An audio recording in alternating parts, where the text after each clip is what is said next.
Oui, peut-être très rapidement, la stratégie de l'AFD, au fond, elle peut se résumer autour de quatre engagements fondamentaux. Le premier, au fond, c'est de se vivre comme une banque qui puisse s'inscrire dans une logique de conciliation 100% accord de Paris. Au fond, aujourd'hui, tous nos projets doivent s'inscrire dans des trajectoires de développement soutenable et durable. Et puis un autre objectif qui est effectivement d'avoir 50% de nos projets qui ont un co-bénéfice climat. Donc ça, c'est un premier engagement qui est extrêmement fort. Le second qui est de pouvoir accroître et d'avoir notre contribution modeste à ce financement climat. Et donc, si on voit un peu le parcours de l'AFD, l'AFD depuis 2005 a engagé près de 40. Alors, je ne veux pas non plus ajouter aux étoiles ou à l'abstraction des montants, mais enfin, c'est tout de même 40 milliards d'euros qui ont été financés sur des projets climat depuis 2005, avec une accélération très forte au cours des dernières années. Troisième engagement qui est fondamental, c'est au fond ce dont on a parlé tout à l'heure, c'est l'effet de levier.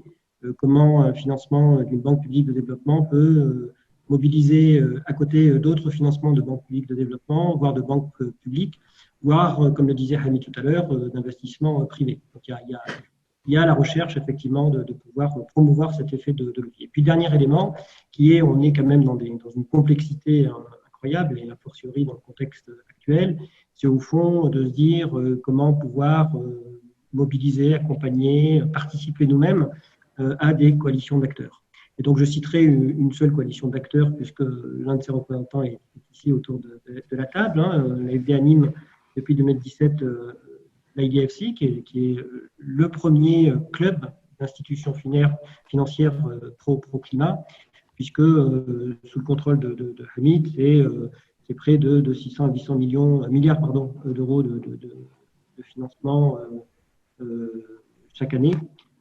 C'est un actif de 4 000 milliards d'euros. Et donc aujourd'hui, c'est la première coalition d'institutions financières pro-climat. Donc ça, c'est effectivement la stratégie globale de l'AFD à travers ces quatre engagements. Sur le Maroc, on a aujourd'hui effectivement une orientation stratégique qui est très claire.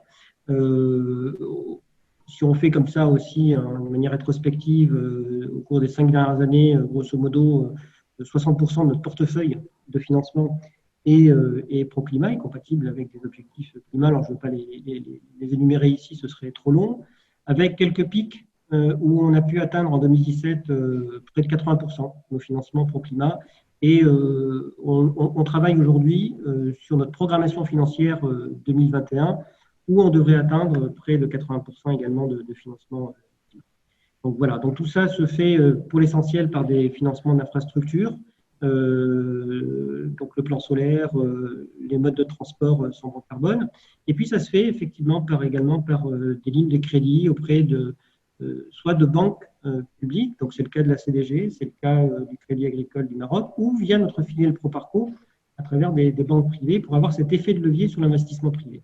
Le Maroc doit engager près de 50 milliards de dollars à horizon 2030 pour réaliser ces engagements internationaux, donc une réduction de 42% des émissions de CO2.